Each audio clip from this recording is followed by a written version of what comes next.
বিশেষ মিটিংয়ের সভার সভাপতি এবং উপস্থিত মান্যবর লায়েন্স মেম্বার সকলকে আসসালামু আলাইকুম।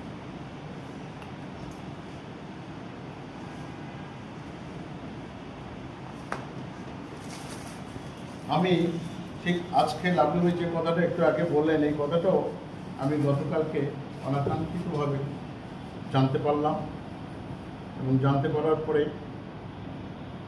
বললাম যে এটা অবশ্যই একটা করণীয় কিছু আছে, কী করতে হবে এ বিষয়ে আমাদেরকে একটা সিদ্ধান্ত আসতে হবে। এখানে শুধু আহসানুল হাবিব মিলন নয়, এখানে হচ্ছে ক্লাব সেক্রেটারির ব্যাপার, একটা চেয়ারের ব্যাপার।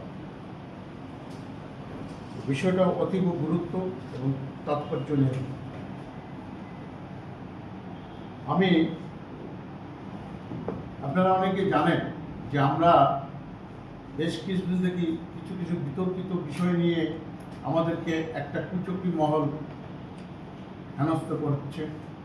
ঠিক এমনিভাবেই, এটা আমার কথা ধারণা, এমনিভাবে হয়তো ঠিক আমাদের ক্লাবকেও বিব্রত করার জন্য এরকম কিছু একটা পরিবেশ তারা সৃষ্টি করতে চাচ্ছে। তো আমি সাধারণত ওই অনলাইনের মেসেজগুলো খেয়াল করি না, কিন্তু আবার মাঝে মধ্যে হয়তো সময় পার হওয়ার পরে যে দেখছি যে সময় পার হয়ে গেছে, কয়েকদিন পরে এরকম পরে হয়তো খুলি দেখি যে এই মেসেজগুলো আসছে, এরকম একটা অবস্থা। মানে যখন দরকার তখন বুঝতে পারি না। না, আমি একটু স্পেসিফিক বলি। প্রেসিডেন্ট সাহেব বললো যে আমি আপনার মোবাইল, আমি যে কথাগুলো আপনি বলতেছেন সেটাই আজকের স্পেশাল মিটিং এর সাথে প্রাসঙ্গিক না। প্রেসিডেন্ট সাহেব বললো যে আপনার মোবাইল বা আপনার ডিভাইস ব্যবহার করে আপনার অ্যাকাউন্ট হ্যাক করে আমাদের ইন্টারন্যাশনাল প্রোগ্রাম থেকে আমাদের ক্লাব অফিসিয়াল সহ 35 জন মেম্বারকে ড্রপ করা হয়েছে। এই ব্যাপারে আপনার কি ব্যাখ্যা সেটা দেন? না, সেটাই আসতেছে স্পেসিফিক বলেন, আমরা অন্য কোনো এখানে গদ্য পদ্য শুনতে বসিনি। না, আমি আপনাদের প্রতি শ্রদ্ধা রেখে বারবার কথাটা বলার চেষ্টা করব, কিন্তু আপনারা যদি উত্তেজিত হয়ে যদি আমাকে কিছু বিব্রতের মধ্যে ফেলাই দেন, তাহলে তো এর কোনো সমাধান আমি খুঁজে পাবো না। এই সমাধানটা করতে গেলে আপনাদের সহ আমাদের সকলের সাহায্য এবং সহযোগিতা দরকার। এটা বুঝতে হবে এবং বুঝাতে হবে।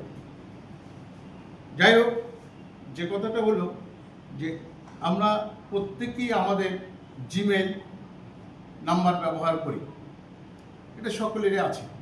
তা আমারও সেরকম একটা জিমেল আছে, কিন্তু ক্লাবের নাম্বার বা ক্লাবের অনুযায়ী এরকম কোনো আমার কাছে নেই, বা আমি এটা জানি না। এই জিমেইল নাম্বারটা থেকে একটা মেসেজ আসলো যে গত 24 তারিখে আমরা মেসেজটা দেখতে পেলাম যে এরকম কিছু লোক মেসেজ আসছে না জিমেল আসছে, কোনটা? মেসেজ আলাদা জিনিস, জিমেল আলাদা জিনিস। আপনার কাছে মেইল আসছে না মেসেজ আসছে?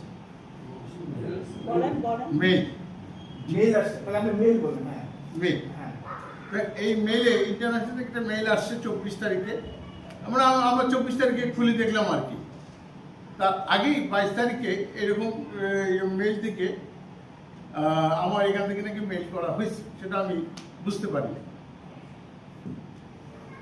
এখন এই জিমেইলটা কে বা কারা কিভাবে ব্যবহার করলো বা করলো সেটা তো আমার জানার বিষয় না।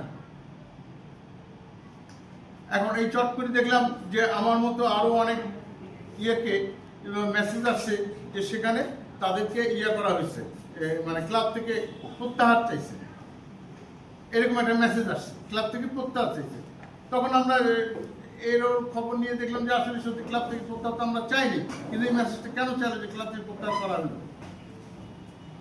তার কিছুক্ষণ পরে আলোচনাকারী করাকালীন মেসেজ নয়, একটা ইয়েতে পেলাম, কাগজে তথ্য দেখলাম যে সেখানে আমাদের ক্লাবের ক্লাব অফিসার বিন্দুকে পুরাটাই চেঞ্জ করে ফেলছে। কথাটা যদি আমার কোনো রায় এড়াই যায়, আপনারা একটু হেল্প করবেন যারা জানেন যে এই যে হয়ে যায়। তখন আমরা একটা সন্দেহ করলাম যে এটা কী ব্যাপার, এটা হলো কেন। যে একা যদি হয়তো সেটা আমার হতো, কিন্তু দেখলাম যে স্পেসিফিক এরকম অনেকে। একটু আপনার এখানে ইন্টারাপ্ট করুন, আপনি এই কথাটাই বলবেন। আমরা বলতে চাচ্ছি যে কথাটা, যে এটা কি আপনার জিমেইল দিয়ে করা হয়েছে, ইয়েস অর নট, আপনি সেই কথাটা বলবেন যে হ্যাঁ আমার জিমেইল দিয়ে হয়েছে, আমি এটাই জানতে। না। এই কথাটা ব্যাখ্যাটা আপনি সবাইকে বলেন, যেটা ঘটনা হ্যাঁ, হয়েছে সেটাই। ফ্যাক্টটা বলেন যে আপনার জিমেলকেই ব্যবহার করে এটা করা হয়েছে, এই কথাটা আমি বলছি এই কথাটা। এখন আমার জিমেল থেকে ব্যবহার করা হলো না অন্য কোনো জিমেল থেকে ব্যবহার করা হলো, এটা তো ভাই আমি ক্লিয়ার বলতে পারবো না। তথাপিও আমি সংশ্লিষ্ট থানায় বলছি, সংশ্লিষ্ট থানায় আছে রিএস্টেট দেওয়ার জন্য ওকে মেল দিছে। মেইল দিছে মেইল সংশ্লিষ্ট আচ্ছা, থানায় প্লিজ আমাকে বলতে দেন, আপনি আপনার সাবমিশনটা কি একটু প্লিজ দয়া করে স্টেট বলেন। আপনার মোবাইলের মাধ্যমে হোক বা আপনার জিমেলের মাধ্যমে হোক আমাদের ক্লাব অফিসিয়াল চেঞ্জ করা হয়েছে কিনা আপনি সেটা বলেন। আপনি সেটা তো আমি বলতে পারবো কেন না। আপনি বলতে পারবেন না? আমাদের মেসেজ আসে নাই ভাই, আমার মেল থেকে আসছে কিনা এটা আমি কিভাবে কনফার্ম করতে পারবো? আপনার মোবাইলে মেসেজ আছে যে না, রিইনস্টেট করা হয়েছে। এই- রিইনস্টেট করলে পাসওয়ার্ডটা চেঞ্জ হয়ে যাবে। এই রিএস্টেটের যে কথাটা হলো এটা তো পুরো মোবাইলে নাই। না আপনার Re-estate- মোবাইলে আমি একটু উনি কিন্তু 100% বিভ্রান্ত করার চেষ্টা করছে ক্লাবকে। আপনি না, আপনি আপত্তি ওনাকে দয়া আমি করে কোনো বসেন। 100 না, আপত্তি দিতে না, বলছি না। উনি আমি 100% ক্লাবকে বিভ্রান্ত করতেছে। আমাকে একটু বলতে দেন, আমাকে একটু বলতে না, দেন। আমি একটু কথা বলিনি। আমি আমার কিন্তু কথা মিসগাইড নোট করতেছে, করেন। উনি মিসগাইড করতেছে। না না কথাটা নোট করে উনি মিসগাইড করতেছে ক্লাবকে। আচ্ছা আপনি ভাই, উনি মিসগাইড করতেছে। না নোট করো আমার কথা বলি। না, না, না, না। আচ্ছা ও বলো বলো। আমি প্রেসিডেন্টকে বলতেছি, আমি প্রেসিডেন্ট। না, আমি প্রেসিডেন্ট না বলবো। দাঁড়ান, ও বলো একটু দাঁড়ান, ও বলো বাবু কথা ভাই, আমরা দেখছি আমরা দেখছি প্লিজ আপনারা সবাই চুপ করেন, আমি একটু বলি আপনার আমি শুনুন। ভাই, আমাকে বলতে দিতে হবে। আপনারা বলতে ভাই, আমার কথা ক্লিয়ার হচ্ছে না। আপনার বসেন না ভাই, আমি ক্লাবকে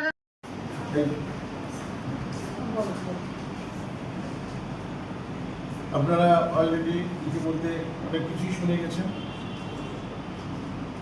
যে জিনিসটি আসলে একটা ডিভাইস, এটা অস্বীকার করার উপায় নেই। আমি সত্যি এই বিষয়ে মর্মাহত এবং এই ধরনের অনাকাঙ্ক্ষিত অনধিকৃত জন্য আমি আন্তরিকভাবে দুঃখিত এবং নিজেকে অসম্মানিত বোধ করছি। এই জন্যেই যে আমি কেন আমার দ্বারা এই ভুলটা হলো, এই অনাকাঙ্ক্ষিত ভুলটা কেন হলো, কারণ আমি তো বুঝতে পারছিলাম না, কিন্তু তারপরেও তো আমাকে বুঝতে হলো যে এটা একটা ডিভাইস। পরে হলেও বুঝতে পারছি। যাই হোক, এই সমস্ত দায়ভার নিয়ে আমি গতকালকেই বলেছিলাম যে এটা একটা মামলা হবে। কিন্তু আমি যেহেতু একজন, আপনারা দেখবেন যে ডাক্তার যখন রুগী হয় তখন কিন্তু সে সেই রকম ট্রিটমেন্ট করতে পারে না। তা আমি যখন অ্যাডভোকেট হিসাবে নিজেই যখন আমি ভিক্টিমাইজ হয়ে গেছি, তখন আমি নিজেদের মধ্যে অনেক এলোমেলোর মধ্যে পড়ে গেছি যে আসলে আমি কি করব। তখন আমি তাদেরকে বললাম যে আমি আজকে আমার কিছু সিনিয়র লয়ারদের সঙ্গে আলাপ করবো, করে দরকার পরের দিন আমি মামলা রুজু করবো। কিন্তু মামলা একটা মাস্ট করবো। কেন করতে হবে? এটা আমাদের একটা চরম, শুধু আমার না, আমি প্রথমেই বলছি যে এটা আমাদের একটা প্রেস্টিজের ব্যাপার। কিন্তু তাই বলে এখানে অনাকাঙ্ক্ষিতভাবে অনেকে আমাকে অনেকভাবে হেয় করেছেন। আমি আন্তরিকভাবে দুঃখিত যে আমি এই ধরনের শুনতে অভ্যস্ত নই। আর দ্বিতীয় কথা হচ্ছে, এর চেয়েও অনেকে করেছেন, আমি সে কথা তুলতে চাই না আর বলবো না। যদি কোনোদিন সম্ভব হয় বলবো। অনেকের কে কী রকম স্বভাবের সেটা তো আমি জানি, কারণ আমি এই ক্লাবে আজকে থেকে জড়িত না, সেই 1988 সাল থেকে জড়িত এই রংপুর লায়ন্স ক্লাবে। আজকে আমাকে খাটো করে দেখার মতো কিচ্ছু নাই, কিন্তু আজকে একটা কুচক্রী মহল, বারবার বলতেছি, যারা আমাদেরকে হেয় করার চেষ্টা করতেছে তারা আমারই বন্ধু, আমাদেরই বন্ধু, একটা পার্ট হয়ে আমাকে হয়তো আজকে বিব্রত করার চেষ্টা করছে। যেমন কিছুদিন আগে সোহেলকে করার চেষ্টা করছে, আজকে আমাকে করার চেষ্টা করছে। আমি তো বললাম যে আমি আগামী সেটা সদস্যদেরকে বলবো। আপনার সিনিয়রদের সঙ্গে বসছিলেন, আমি কি তো বলবেন? ক্লিয়ার বললাম যে আমি সিনিয়র মেম্বারদের সঙ্গে বসে ডিসকাস করছি এবং মামলা হতে হবে। মামলা কেন করবো না? আমি তো দায় দায়িত্ব সরতে পারি না। আমি তো বললাম যে আমি মামলা অবশ্যই করবো। এবং আজকে রাতেই লিখে ওই একাধিক করিও। আমরা আজকে আছে, কালকে সময় আছে। ওনার কাছ থেকে শুনি।